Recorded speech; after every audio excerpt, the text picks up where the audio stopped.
Good morning, all. I hope you slept well. I slept pretty good.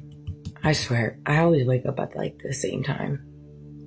I really do. It's always 1:22 or 1:23, 3:33. That said, last night it came to me. It's so funny too, because I just watched this video by Valdez, and he was talking about Ruths. And when I wake up, a lot of times I put notes in my phone, and I'm like half asleep. And complacent with bad behavior, not sharing, I put Ruths, but I meant truths. So I thought that was funny, because that's what he wrote on his video. It's so funny when you see those that you connect with on the algorithm in the spiritual community, and how much you're all connected in different ways, because we're all connected in different ways, particularly now. But we live in a world where people are complacent with bad behavior. They throw rocks and then they hide their hands. They then, after they throw the rocks or throw shade or bad behavior, they then start in with the manipulation, the gaslighting, the diversion, the redirection, the deflection, and then when you find yourself on the side of the fence where they're throwing the rocks, if you go against the grain and you don't conform, or you don't allow their bad behavior to conform your energy or your forward movement, then you become the person that is the problem. When it's like, you're the one throwing the rocks and hiding your hand, so how am I the problem? You know what I mean? Like, just a simple concept like that, you have to adopt that in your mind, because at the end of the day, if people are moving towards you in a certain light that you see, you feel it on the inside of you, you have to recognize that nowhere in the world it is okay to make decisions and throw rocks at people and then hide your hands. That's just not the world that God created for us.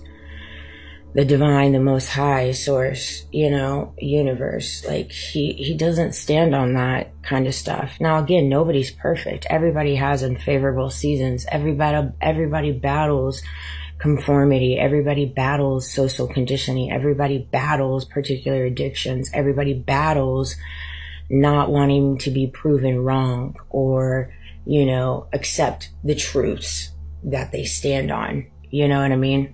And these are all things that we all battle, but yet we battle each other. It's crazy.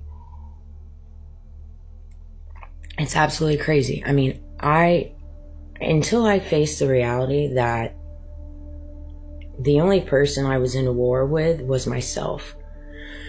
Even though I had people around me, right? Whether they were in my physical energy or energetically around me, throwing stones, throwing rocks, and hiding their hands, at the end of the day, it really was a matter of me at war with myself. Because of the power that I gave said people, said career field, in my life, the power and position that I gave. You know what I mean? We're so badly want to fit in. We so badly want to get that bag, get that dream, but it's at a cost. A lot of the times it's always at a cost.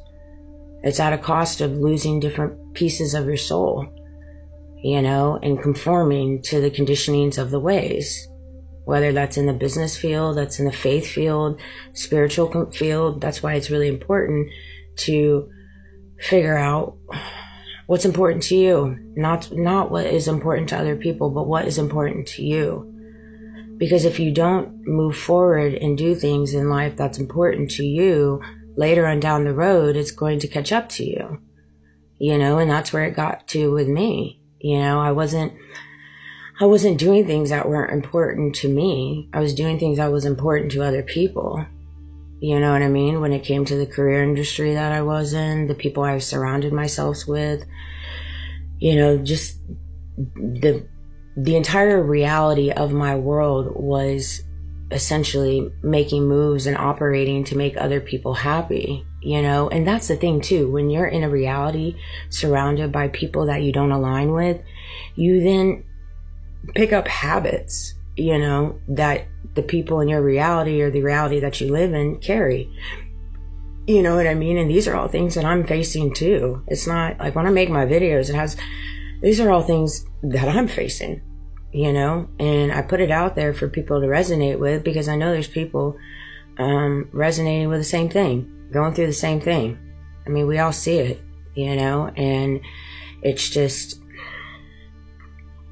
a crazy world out there, you know, and the only way to overcome a crazy world and actually be at peace in the best way possible is learning that you're not at war with anybody. You're at war with yourself and becoming the best version of yourself. 555, as they say that. And so that said, you know, if you find yourself on the side where there's just things throughout your day that don't make you feel good, whether it's what people are throwing at you, projections, manipulation, well, you have to ask yourself, why isn't it feeling you good? Why aren't you feeling good about it? What about it is not making you feel good? Bing. You know what I mean? And so it's one of those things. But gaslighting, manipulation, diversion, deflection, redirection, and throwing rocks and hiding hands. That's a big part of it. Big part of it. Slander, devil, call them out, mask off, weird ass agenda. I know that's right. There's some people out there with some strange agendas.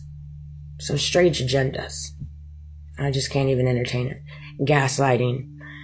Making someone doubt their own reality, memory, and perception. That was a big thing these last couple of years that I've walked through, is recognizing gaslighting and to the tactics that people will go to make you question your own reality, question your memory, question your thoughts, question your feelings, your perceptions.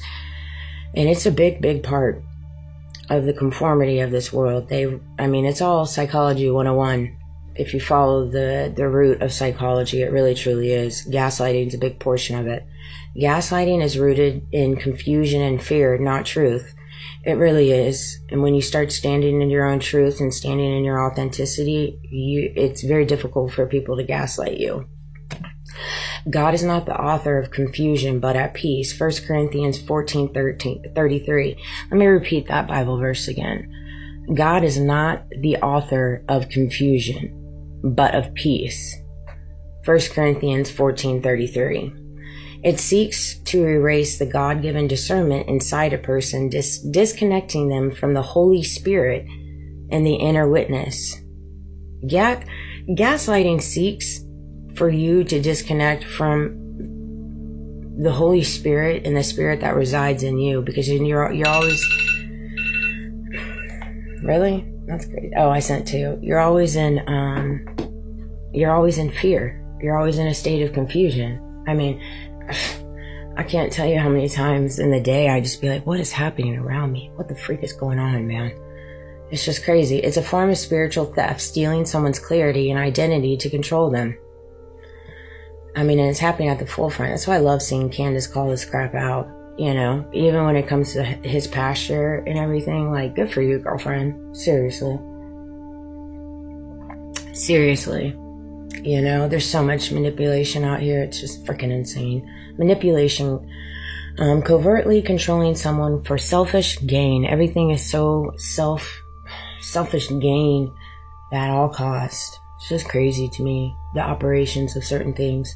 Manipulation violates free will, which God honors deeply. God honors your free will. He understands that we all have free will, and he honors your free will. It's up to you what you do with your free will. But he honors it. That's why you have it. But the devil knows that we have free will too. I mean, that just makes logical sense. Where the Spirit of the Lord is, there is freedom. 2 Corinthians 3:17. It uses deception as a weapon to oppose the spirit of truth. John 16:13. The Spirit of truth. The Holy Spirit resides inside of you, which resides in the truth that you carry. It operates in witchcraft like control, trying to bend others' will to instead of leading in love. That's the thing.